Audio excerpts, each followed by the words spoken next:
जय हिंद साथियों। तो यहाँ पर हम आपके लिए पेपर कोड BSOC 131 जिसका टॉपिक है समाज शास्त्र का परिचय कि कुछ इंपॉर्टेंट क्वेश्चंस को डिस्कस करेंगे जो आपके जून एग्जाम के लिए इंपॉर्टेंट है। तो आप लोग इस क्लास को पूरा एंड तक देखिएगा।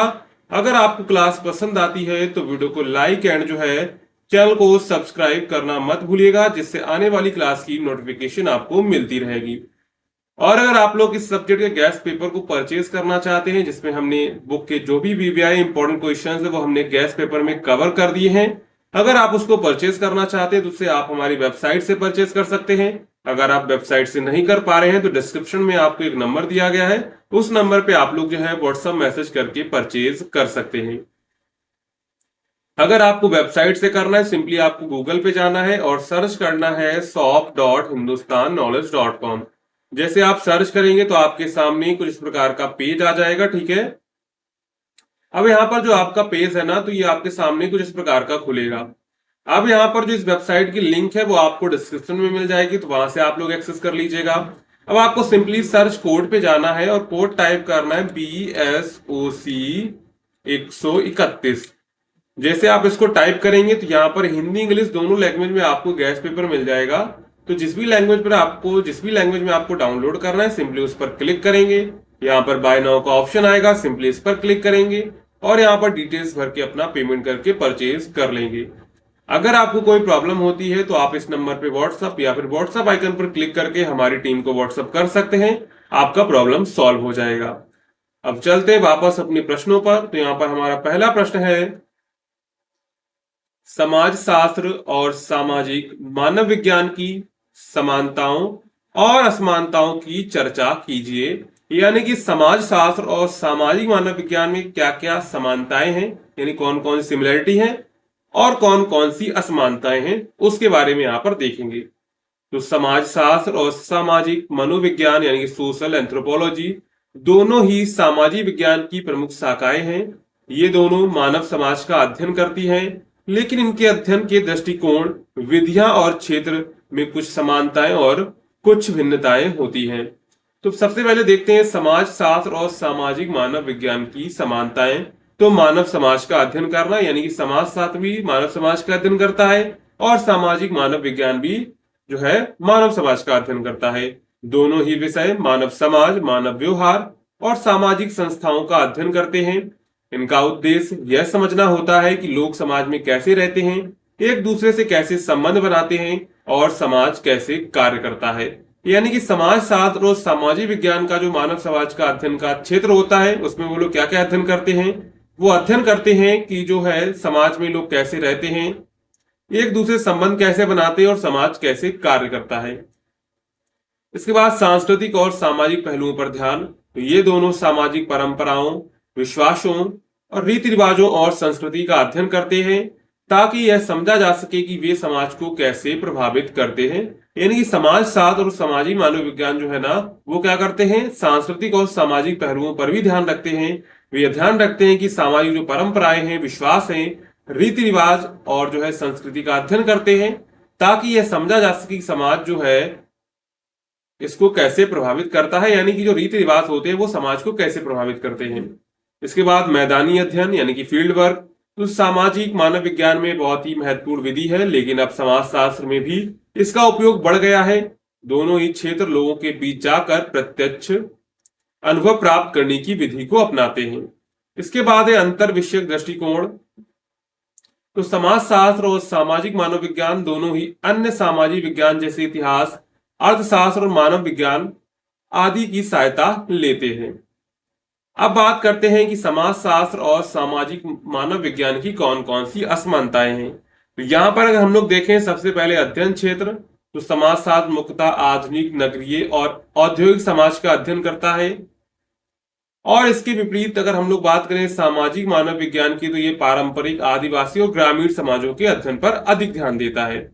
अब बात करते हैं उद्भव और विकास की। तो समाजशास्त्र का विकास मुख्य रूप से यूरोप में 19वीं सदी में औद्योगिक क्रांति और सामाजिक बदलाव के संदर्भ में हुआ, जबकि सामाजिक मानव विज्ञान का विकास उपनिवेशवादी काल में हुआ, जब पश्चिमी विद्वान अफ्रीका, एशिया और अन्य क्षेत्रों के आदिवासी समाजों का अध्ययन करने लगे थे। इसके बाद बात करते हैं शोध विधियों की। तो सामाजिक मानव विज्ञान में प्रत्यक्ष, मैदानी अध्ययन और सांस्कृतिक व्याख्या प्रमुख होती है। वहीं अगर हम लोग बात करें समाज शास्त्र में, तो सांख्यिक विश्लेषण, सर्वेक्षण और प्रश्नावली जैसी विधियां अधिक प्रयोग की जाती हैं। अगर हम लोग बात करें दृष्टिकोण की, तो सामाजिक मानव विज्ञान अधिक गहराई से एक सीमित समाज या समुदाय का अध्ययन करता है, जबकि समाज शास्त्र जो होता है वो व्यापक समाज और विभिन्न संस्थाओं जैसे परिवार, धर्म, शिक्षा, राजनीति आदि का तुलनात्मक अध्ययन करता है। यानी का जो इसका एरिया होता है वो सबसे बड़ा होता है। इसके बाद बात करते हैं कम्युनिकेशन संप्रेषण की। तो सामाजिक मानव विज्ञान में शोधकर्ता अक्सर अध्ययन के लिए किए जा रहे समाज की भाषा सीखते हैं और उनके साथ जो है लंबा समय बिताते हैं, जबकि समाज शास्त्र में यह आवश्यक नहीं होता है।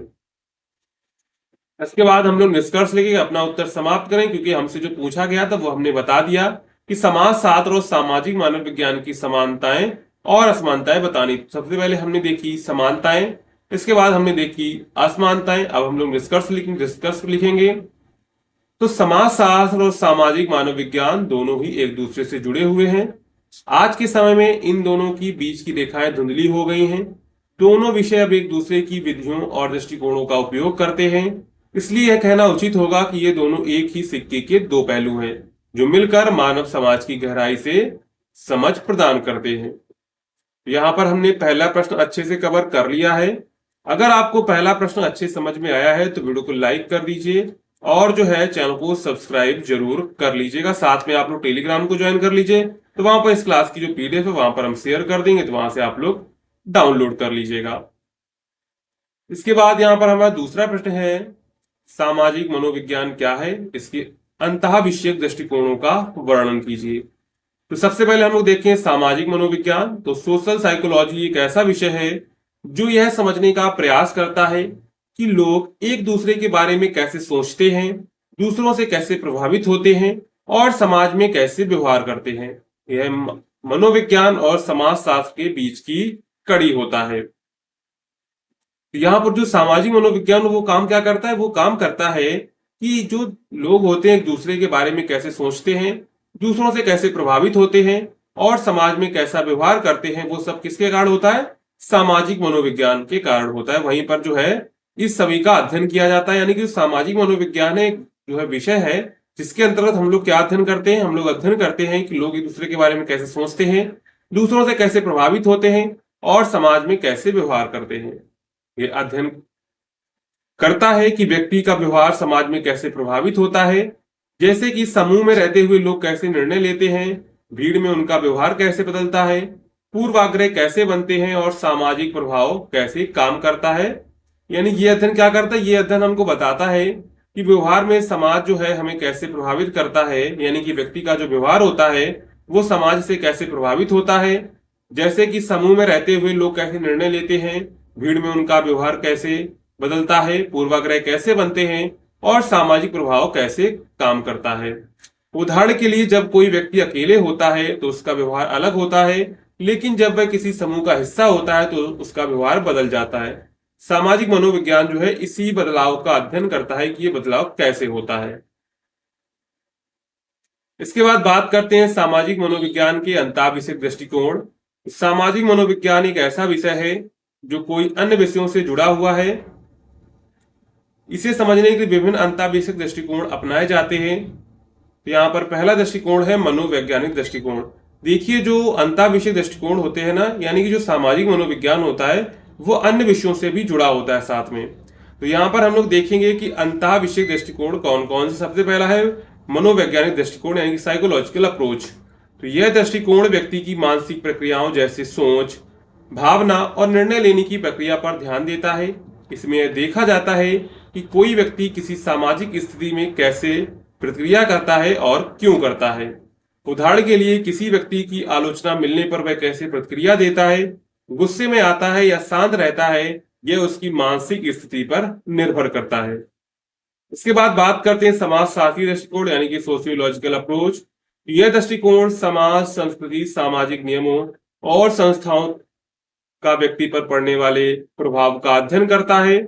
इसमें यह देखा जाता है कि समाज की संरचना और सामाजिक संबंध व्यक्ति के सोचने और व्यवहार को कैसे प्रभावित करते हैं। उदाहरण के लिए, जाति, धर्म, वर्ग आदि व्यक्ति के सामाजिक व्यवहार को कैसे प्रभावित करते हैं।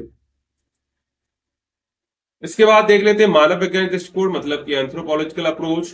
तो यह दृष्टिकोण विभिन्न संस्कृतियों के अध्ययन पर आधारित है। सामाजिक व्यवहार को सांस्कृतिक संदर्भ में देखा जाता है। इसमें यह समझने की कोशिश की जाती है कि विभिन्न संस्कृतियों में लोग सामाजिक रूप से कैसे व्यवहार करते हैं। उदाहरण के लिए एक देश में अभिवादन करने का तरीका चुपकर होता है, जबकि दूसरे देश में हाथ मिलाकर यह सांस्कृतिक प्रभाव का ही उदाहरण है। इसके बाद बात करते हैं जैविक दृष्टिकोण, बायोलॉजिकल अप्रोच। तो यह दृष्टिकोण यह समझने का प्रयास करता है कि हमारे मस्तिष्क, हार्मोन और आनुवांशिकता कैसे हमारे समाज के व्यवहार को प्रभावित करते हैं, और यह जो है न्यूरो साइंस और बायोलॉजी से जुड़ा होता है। उदाहरण के लिए किसी व्यक्ति की आक्रामकता का कारण उसके शरीर में कुछ रासायनिक तत्वों का असंतुलन हो सकता है। इसके बाद आर्थिक और राजनीतिक दृष्टिकोण की बात करते हैं। तो इसमें देखा जाता है कि आर्थिक स्थिति और राजनीतिक शक्ति भी व्यक्ति के सामाजिक व्यवहार को कैसे प्रभावित करती है। जैसे गरीबी, बेरोजगारी या सत्ता में होने के कारण किसी का व्यवहार बदल सकता है। इसके बाद यहाँ पर हम लोग निष्कर्ष लिखेंगे और अपना उत्तर समाप्त करेंगे। तो सामाजिक मनोविज्ञान एक व्यापक और अंतःविषयक क्षेत्र है जो व्यक्ति और समाज के बीच संबंधों को समझने में मदद करता है। यह विभिन्न दृष्टिकोण को अपनाकर यह बताता है कि हम सामाजिक परिस्थितियों में कैसे सोच सकते हैं, कैसे महसूस कर सकते हैं और व्यवहार करते हैं। आज के समय में इसका उपयोग शिक्षा, मार्केटिंग, अपराध अनुसंधान और मानसिक स्वास्थ्य जैसे कई क्षेत्रों में किया जा रहा है। तो यहाँ पर हमने क्या देखा, हमने देखा कि जो आपका सामाजिक मनोविज्ञान क्या है और इसके अंतःविषयक दृष्टिकोण का वर्णन कीजिए। यहाँ पर हमने देख लिया सामाजिक मनोविज्ञान क्या है, इसके बाद उसके अंतःविषयक दृष्टिकोणों को भी कवर कर लिया है। इसके बाद चलते हैं अगले प्रश्न पर। तो यहाँ पर अगला प्रश्न है, मैलिनोवस्की के प्रकार्यात्मक सिद्धांत की चर्चा कीजिए। यानी कि जो ब्रोनिस्लाव मैलिनोवस्की है ना, एक प्रसिद्ध सामाजिक मानव विज्ञानी है।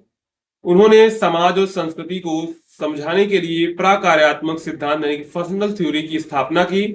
यह सिद्धांत यह बताता है कि समाज की हर संस्था, परंपरा और संस्कृति का कोई ना कोई कार्य यानी कि फंक्शन होता है जो समाज और व्यक्ति की आवश्यकताओं को पूरा करता है। तो यहाँ पर जो ब्रोनिस्लाव मैलिनोवस्की थे वो क्या कहते हैं, वो कहते हैं कि जो समाज है या फिर कोई संस्था है, परंपरा है या संस्कृति है, वो कोई ना कोई कार्य होता है। यानी कि संस्कृति, समाज या कोई संस्था, उसका कोई ना कोई कार्य होता है जो समाज और व्यक्ति की आवश्यकताओं को पूरा करता है। तो सबसे पहले देखते हैं प्रकार्यात्मक सिद्धांत क्या है। तो मैलिनोवस्की का मानना था कि समाज का हर अंग, हर संस्था जैसे परिवार, धर्म, शिक्षा, रीति रिवाज आदि किसी उद्देश्य को पूरा करने के लिए होती है।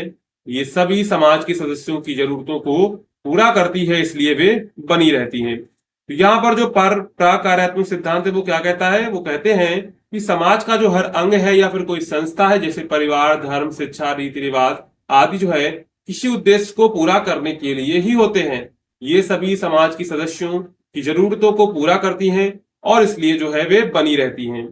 उन्होंने कहा कि अगर कोई संस्कृति, प्रथा या सामाजिक संस्था लंबे समय से बनी हुई है तो उसका कोई ना कोई महत्वपूर्ण कार्य जरूर होगा जिससे समाज चलता रहता है।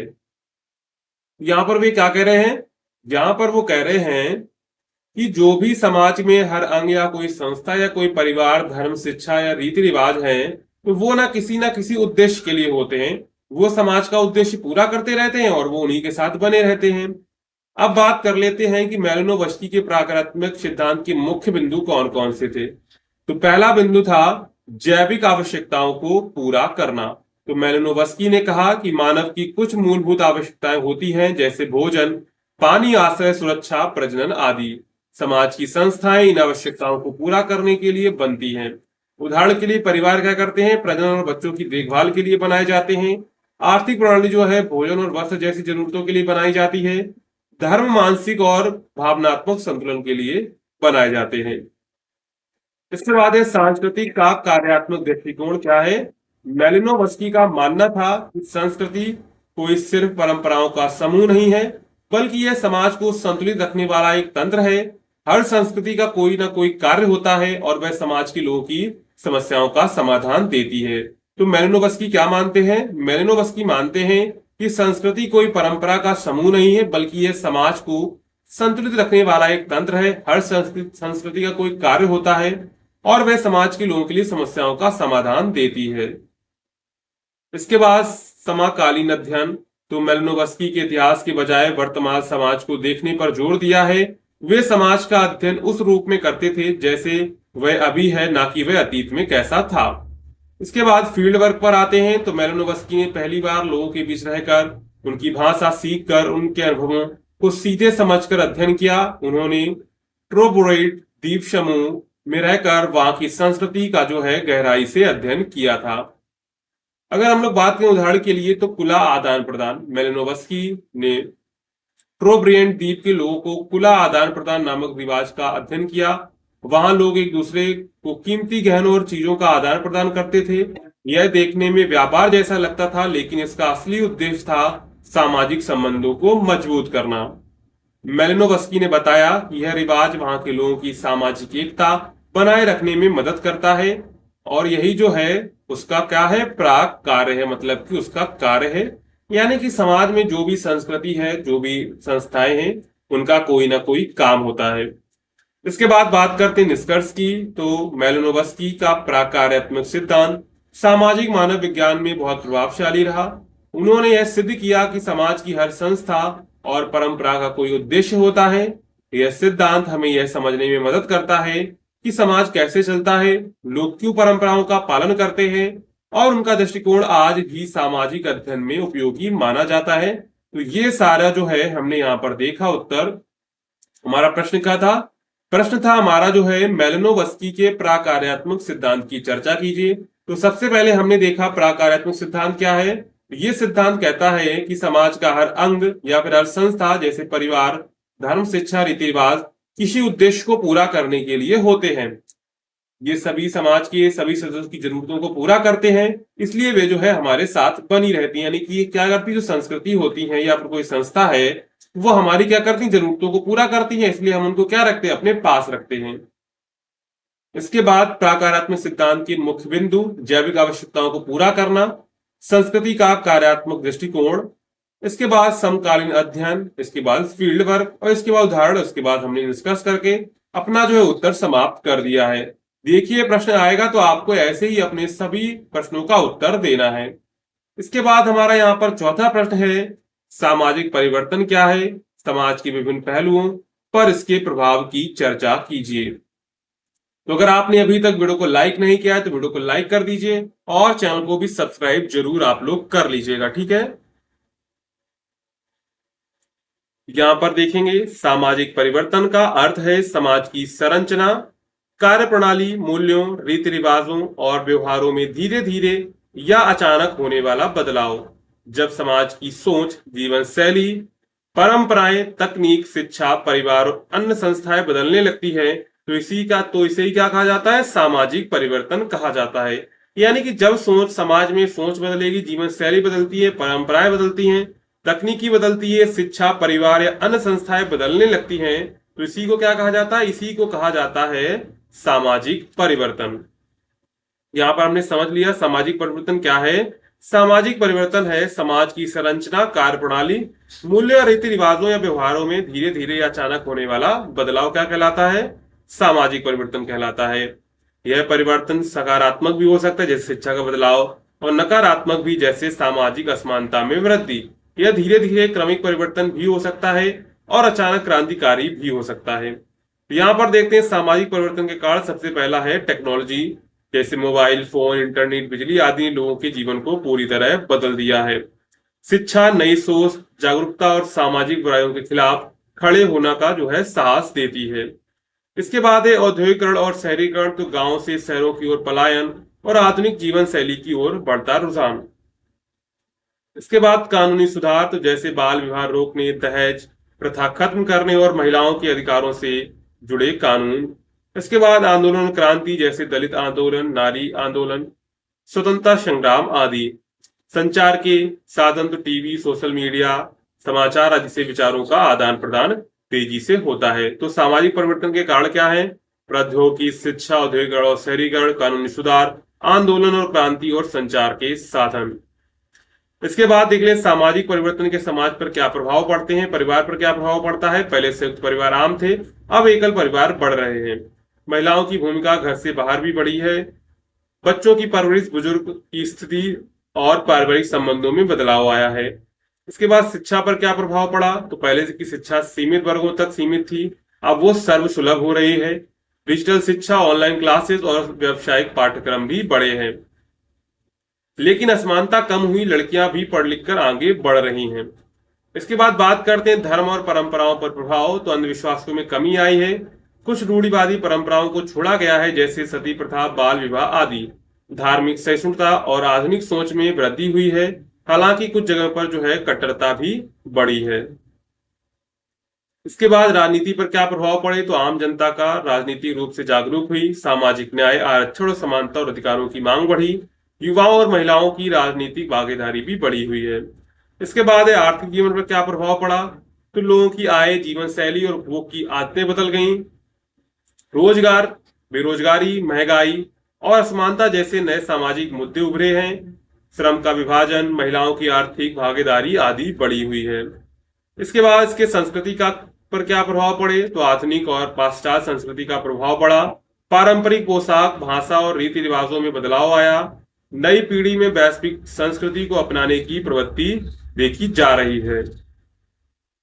तो यहाँ पर हमने देखा कि जो सामाजिक परिवर्तन के समाज पर क्या प्रभाव पड़ा, परिवार पर प्रभाव पड़ा, शिक्षा पर पड़ा, धर्म और पारंपरिक प्रभाव पड़ा।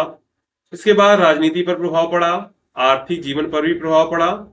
इसके बाद यहाँ पर हम लोग निष्कर्ष लिखेंगे। तो सामाजिक परिवर्तन समाज का एक स्वाभाविक और आवश्यक हिस्सा है। यह समाज को आगे बढ़ने, गलत प्रथाओं को सुधारने और नई चुनौतियों से निपटने की शक्ति देता है। हालांकि इसके साथ कुछ चुनौतियां भी आती हैं, जैसे मूल्य विघटन, तनाव और असमानता। इसलिए जरूरी है कि हम सामाजिक परिवर्तनों को समझदारी से अपनाएं और संतुलन बनाए रखें। तो यहाँ पर जो सामाजिक परिवर्तन है वो समाज का एक स्वाभाविक और आवश्यक हिस्सा है, यानी कि अगर समाज है तो उसमें सामाजिक परिवर्तन भी आएंगे। यह समाज को आगे बढ़ने, गलत प्रथाओं को सुधारने और नई चुनौतियों से निपटने की शक्ति देता है। हालांकि इसके साथ कुछ चुनौतियां भी आती हैं, जैसे मूल्य विघटन, तनाव और असमानता। इसलिए जरूरी है कि हम सामाजिक परिवर्तन को समझदारी से अपनाएं और संतुलन बनाए रखें। संस्कृति शब्द से आप क्या समझते हैं, इसकी मुख्य विशेषताओं का वर्णन कीजिए। तो सबसे पहले हम लोग देखेंगे संस्कृति शब्द का मतलब क्या है और इसकी कौन कौन सी विशेषताएं हैं। तो संस्कृति शब्द का अर्थ है किसी समाज या समुदाय की जीवन शैली, उसकी परंपराएं, रीति रिवाज, भाषा, कला, धर्म, विचारधारा और व्यवहार का समग्र रूप है। तो यहाँ पर संस्कृति का मतलब है कि समाज में कोई समुदाय की जीवन शैली कैसी है, वो कौन कौन सी परंपराएं अपनाता है, उसके रीति रिवाज क्या है, उसकी भाषा क्या है, कला क्या है, धर्म और विचार क्या है, उन सबका समग्र रूप क्या कहलाता है। यानी कि उन सबको जोड़ दिया जाए तो वो बन जाती है संस्कृति। यह वह तरीका है जिससे लोग अपने जीवन को जीते हैं और उसे आगे बढ़ाते हैं। संस्कृति समाज की पहचान होती है जो पीढ़ी दर पीढ़ी हस्तांतरित होती रहती है। इसे समाज की आत्मा भी कहा जाता है। संस्कृति हमारे जीवन के हर पहलू को प्रभावित करती है। यह हमें यह सिखाती है कि हम अपने समाज में कैसे व्यवहार करें, क्या सही है, क्या गलत है, भाषा क्या रहेगी, पहनावा क्या रहेगा, खान पान क्या रहेगा, त्योहार कौन से मनाएंगे, संगीत, नृत्य और अन्य सामाजिक प्रथाएं संस्कृति के महत्वपूर्ण अंग होते हैं। अलग अलग देशों और समुदायों की अलग अलग संस्कृतियां होती हैं जो उनकी विशिष्टता को दर्शाती हैं। देखिए हर समाज की अपनी अलग अलग संस्कृतियां हैं। देखिए संस्कृति का मतलब है कि वो समाज कौन से रीति रिवाज को फॉलो कर रहा है, क्या उनका खान पान है, उनकी क्या विचारधारा है, वो सब मिलकर क्या बनाता है, वो सब मिलकर बनाता है संस्कृति को। क्या बनाता है, संस्कृति को बनाता है। तो हर समाज में क्या होंगे, हर समाज में अलग अलग तरह के लोग होंगे तो उनकी अलग अलग तरह की संस्कृतियां होंगी। आप देख लेते हैं संस्कृति की मुख्य विशेषताएं क्या हैं। यहाँ पर है समाज जनित होती है। ये क्या होती है, समाज के द्वारा एक्सेप्ट होती है। संस्कृति किसी एक व्यक्ति की नहीं होती है, बल्कि वह समाज या समूह द्वारा बनाई जाती है और उसे बनाए रखा जाता है। ये समाज के लोगों के सहयोग में विकसित होती है। इसके बाद सीखने योग्य होती है। संस्कृति जन्म से नहीं आती, बल्कि व्यक्ति उसे अपने परिवार और समाज से सीखता है। बच्चे संस्कार, भाषा, रीति रिवाज आदि अपने आसपास के लोगों से सीखते हैं। संस्कृति क्या होती है? संस्कृति सीखने योग्य होती है, क्योंकि जब कोई भी बच्चा पैदा होता है तो वो संस्कृति सीख के नहीं आता है जन्म से, तो उसको सीखना पड़ता है। वो समाज में रहता है, जिस समाज में रहता है उसका उस पर उसी संस्कृति का प्रभाव पड़ता है। इसके बाद परिवर्तनशील होती है। संस्कृति कभी स्थिर नहीं रहती, समय के साथ साथ बदलती रहती है। नए विचार, तकनीकी और बाहरी प्रभाव इसे प्रभावित करते हैं, जिससे संस्कृति में परिवर्तन आता है। इसके बाद साझा होती है। संस्कृति समाज के सभी सदस्य साझा करते हैं। यह लोगों को एकता का अनुभव कराती है और सामाजिक समरसता बढ़ाती है। यानी संस्कृति में क्या होते हैं? इसमें सभी सदस्य जो साझा करते हैं तो लोगों को एकता का अनुभव कराती है और समाज में समरसता बढ़ाती है। यानी कि जब दो चार लोग जो होते हैं एक ही संस्कृति का क्या करेंगे, ऐसी एक ही संस्कृति का पालन करेंगे, तो इनमें क्या होगा? इनमें दोस्ती बढ़ेगी। क्या होगी? इनमें दोस्ती, यानी कि समरसता का भाव बढ़ेगा। इसके बाद ये भाषा आधारित होती है। संस्कृति की सबसे महत्वपूर्ण खासियत भाषा है। भाषा के माध्यम से हम अपने अनुभव, ज्ञान और भावनाओं को दूसरों तक पहुंचाते थे। तो यहाँ पर संस्कृति क्या है? संस्कृति जो है भाषा आधारित होती है, प्रतीकों और चिन्हों से भरपूर होती है। संस्कृति में कई प्रतीक होते हैं, जैसे कि धार्मिक चिन्ह, कला, संगीत, वेशभूषा आदि, जो उसकी पहचान बनाते। देखिए हर संस्कृति, अगर हिंदू संस्कृति में देखो त्रिशूल होता है, ठीक है, और अगर हम लोग सिख में देखें तो इस टाइप का उनका सिंबल होता है वाहिगुरु जी का। अगर हम लोग मुस्लिम में देखें तो उनका चांद होता है। तो हर जो धर्म होते हैं, संस्कृति होती है, उनके सबके अलग अलग चिन्ह होते हैं। इसके बाद समाज की पहचान होती है। संस्कृति किसी भी समाज की विशेष पहचान होती है। यह बताती है कि लोग किस तरह के हैं, उनकी सोच क्या है और उनकी जीवन शैली कैसी है। इसके बाद विवाद और संघर्ष का कारण भी बन सकती है। कभी कभी विभिन्न संस्कृतियों के बीच मतभेद हो सकते हैं, जिससे संघर्ष भी उत्पन्न हो सकता है। इसलिए सभी संस्कृतियों को सम्मान करना आवश्यक है। यानी कभी कभी जो अलग अलग प्रकार की सबकी संस्कृतियां हैं तो उन संस्कृतियों में मतभेद हो सकता है, इसलिए जो है सभी संस्कृतियों का हमको सम्मान करना चाहिए। इसके बाद हम लोग निष्कर्ष लिखेंगे। तो संस्कृति हमारे जीवन की नींव है। यह हमें समाज से जोड़ती है और हमारे जीवन को अर्थपूर्ण बनाती है। संस्कृति की समझ और उसका सम्मान करना समाज में शांति और विकास के लिए बहुत जरूरी है। बिना संस्कृति के समाज अस्त व्यस्त हो जाता है, इसलिए हमें अपनी संस्कृति को समझकर उसे संरक्षित और समृद्ध बनाना चाहिए। देखिए संस्कृति ही है जो आगे चलकर अगली पीढ़ी में ट्रांसफर होती है। संस्कृति अगर नहीं होगी तो समाज अस्त व्यस्त हो जाएगा। संस्कृति हमको बताती कौन से काम हमको करने, कौन से काम नहीं करने। अगर संस्कृति नहीं होगी, जो काम हमको नहीं करने वो भी हम काम करेंगे, तो उससे प्रॉब्लम आएगी।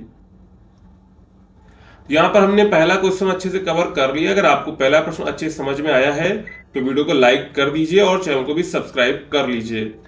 और साथ में आप लोग टेलीग्राम को ज्वाइन कर लीजिएगा, जिसकी इसकी पीडीएफ जो है ना वहां पर हम शेयर कर देंगे, वहां से आप लोग देख लीजिएगा। इसके बाद दूसरा प्रश्न है, समुदाय की संकल्पना का वर्णन कीजिए, इसकी मुख्य विशेषताओं की चर्चा कीजिए। यानी कि समुदाय क्या है और इसकी मुख्य विशेषताएं कौन कौन सी होती हैं। तो समुदाय का मतलब है कुछ लोग जो किसी विशेष स्थान पर रहते हैं और जिनके बीच आपसी विचार और कार्य होते हैं। यह लोग एक दूसरे से जुड़े होते हैं और एक समूह के रूप में मिलकर रहते हैं। समुदाय में लोग अपने संसाधनों, मान्यताओं, संस्कारों और नियमों को साझा करते हैं। समुदाय एक सामाजिक इकाई होती है जिसमें लोग एक दूसरे की मदद करते हैं और अपने जीवन को सामूहिक रूप से बेहतर बनाते हैं। तो यहाँ पर समुदाय का मतलब क्या होता है? कुछ लोग जो है कोई विशेष स्थान पर रहते हैं और उनके बीच आपसी संबंध, विचार और कार्य होते हैं, और ये लोग होते हैं एक दूसरे से जुड़े होते हैं और एक समूह के रूप में काम करते हैं। समुदाय में लोग अपने संसाधनों, मान्यताओं, संस्कारों और नियमों को साझा करते हैं। समुदाय एक सामाजिक इकाई होती है जिसमें लोग एक दूसरे की मदद करते हैं और अपने जीवन को सामूहिक रूप से बेहतर बनाते हैं। समुदाय केवल एक जगह पर रहने वाले लोगों का समूह नहीं होता है, बल्कि यह उन लोगों के बीच सामाजिक रिश्तेदारी, सहयोग और मेल जोल को भी दर्शाता है। यह भी स्थायी समूह होता है जिसमें सदस्य एक दूसरे के हितों और जरूरतों को समझते हैं और उनके अनुसार अपने कर्तव्य निभाते हैं। अब देख लेते हैं समुदाय की विशेषताएं क्या है। तो सबसे पहला स्थानीयता या भौगोलिक निकटता। तो समुदाय के सदस्य आमतौर पर निश्चित क्षेत्र या स्थान में रहते हैं। यह निकटता उनके बीच संवाद और सहयोग को आसान बनाती है। तो यहाँ पर समुदाय में क्या होता है, आमतौर पर जो समुदाय के सदस्य होते हैं वो एक निश्चित क्षेत्र में रहते, स्थान में रहते हैं, जिससे वो उनके बीच क्या होता है, संवाद और सहयोग आसानी से हो पाता है। इसके बाद साझा मूल्य और संस्कार, समुदाय के सभी सदस्य समान सामाजिक मूल्य, रीति रिवाज और परंपराओं को मानते हैं। यह साझा संस्कृति समुदाय को एकजुट बनाती है। यानी कि जो समुदाय होता है वो हमेशा साझा संस्कृति और मूल्यों को मानते हैं। इसके बाद है आपसी संपर्क और संबंध। तो समुदाय के लोगों के बीच लगातार संपर्क होता है, वे एक दूसरे से बातचीत करते हैं, मदद करते हैं और अपने अनुभवों को साझा करते हैं। इसके बाद सामूहिकता और सहयोग। तो समुदाय में लोग व्यक्तिगत स्वार्थ से ऊपर उठकर समूह के हित के लिए काम करते हैं। वे एक दूसरे की सहायता करते हैं और साथ मिलकर समस्याओं का समाधान खोजते हैं। इसके बाद स्थिरता और निरंतरता। तो समुदाय समय के साथ स्थिर रहता है, पीढ़ी दर पीढ़ी इसके सदस्य अपने संस्कार और परंपराएं बनाए रखते हैं। सामाजिक नियंत्रण। तो समुदाय में कुछ नियम और मानक होते हैं जिनका पालन सभी सदस्य करते हैं। ये नियम समाज को अनुशासित रखते हैं और अनुचित व्यवहार को रोकते हैं। इसके बाद सामाजिक पहचान। तो समुदाय के सदस्य अपनी पहचान को लेकर गर्व महसूस करते हैं, वे अपने समुदाय की खासियतों और उपलब्धियों को मानते हैं। इसके बाद अंतर संबंधों का जाल। तो समुदाय में व्यक्तिगत संबंध से लेकर पारिवारिक, आर्थिक, धार्मिक और राजनीतिक संबंध तक होते हैं और ये सभी संबंध जो है समुदाय को मजबूत बनाते हैं। तो यहाँ पर हमने देख लिया समुदाय की विशेषताएं। अब हम लोग यहाँ पर निष्कर्ष लिखेंगे। तो समुदाय मानव जीवन का मूल आधार है। यह हमें सामाजिक सुरक्षा, सहयोग, सांस्कृतिक पहचान प्रदान करता है। बिना समुदाय के व्यक्ति अकेला और असहाय महसूस करता है। इसलिए एक स्वस्थ और मजबूत समुदाय के लिए सदस्यों का आपसी सहयोग, सम्मान बहुत जरूरी होता है। समुदाय की समझ और उसकी जिम्मेदारी निभाना हर व्यक्ति का कर्तव्य होता है। यानी कि समुदाय में जो व्यक्ति रहेंगे वो सब एक दूसरे की मदद करेंगे और वो अपनी जिम्मेदारी जो है अच्छे से निभाएंगे। इसके बाद चलते हैं नेक्स्ट प्रश्न पर। तो यहाँ पर अगला प्रश्न है, समाज शास्त्र राजनीति विज्ञान के संबंध का वर्णन कीजिए। मतलब कि समाज शास्त्र और राजनीति विज्ञान में क्या संबंध है, क्या रिलेशन है।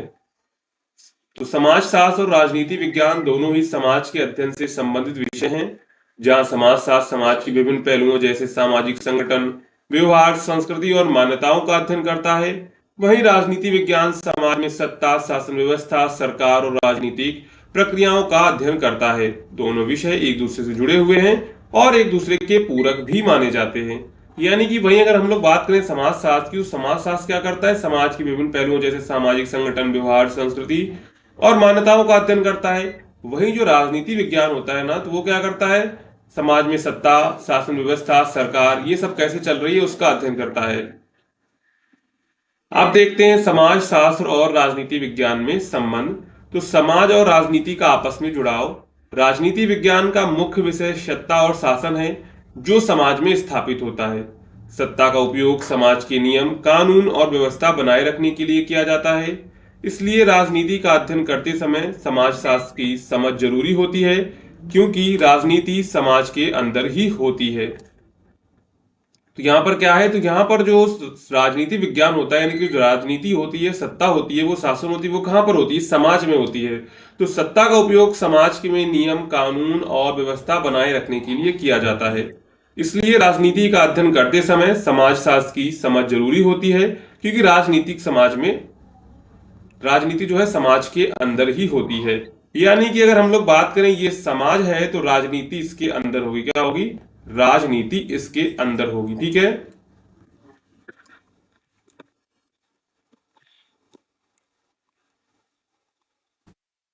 इसके बाद दूसरा है सामाजिक संगठन और राजनीतिक संरचना। तो समाज शास्त्र सामाजिक संगठन और समूहों का विश्लेषण करता है, जैसे परिवार, जाति, धर्म, वर्ग आदि। ये संगठन राजनीति पर प्रभाव डालते हैं।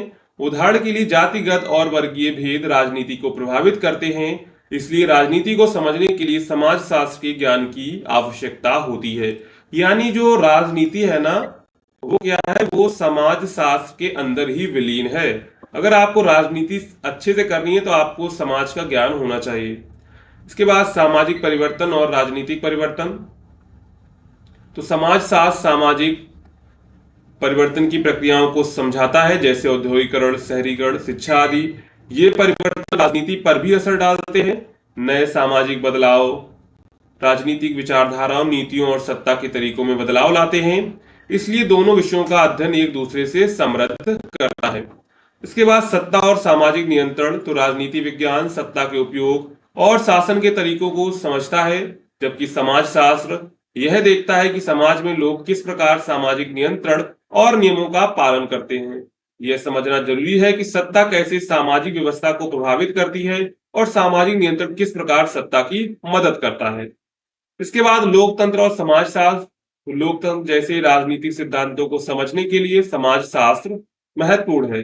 लोकतंत्र में समाज के विभिन्न वर्गों, समूहों और उनकी इच्छाओं को समझना जरूरी होता है। इससे सरकार जनता की आवश्यकताओं के अनुसार जो है नीतियां बना पाती है।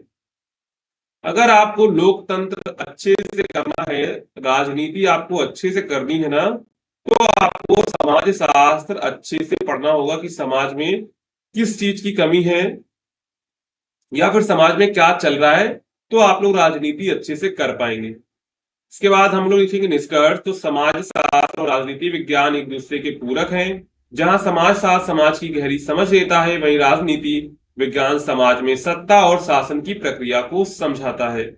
इन दोनों के अध्ययन से हम समाज और राजनीति के बीच के गहरे संबंध को समझ पाते हैं और बेहतर सामाजिक और राजनीतिक व्यवस्था बना सकते हैं। इसलिए दोनों विषयों का अध्ययन समाज के विकास और स्थिरता के लिए आवश्यक है। तो यहाँ पर हमने टोटल 3 क्वेश्चंस को डिस्कस किया हुआ है जो आपके एग्जाम के लिए इंपॉर्टेंट है। तो आप इस क्लास को अगर आपने पूरा देखा है तो वीडियो को लाइक कर दीजिए, चैनल को सब्सक्राइब कर दीजिएगा और टेलीग्राम को चैनल को ज्वाइन करना मत भूलिएगा। मिलते हैं अगली क्लास में।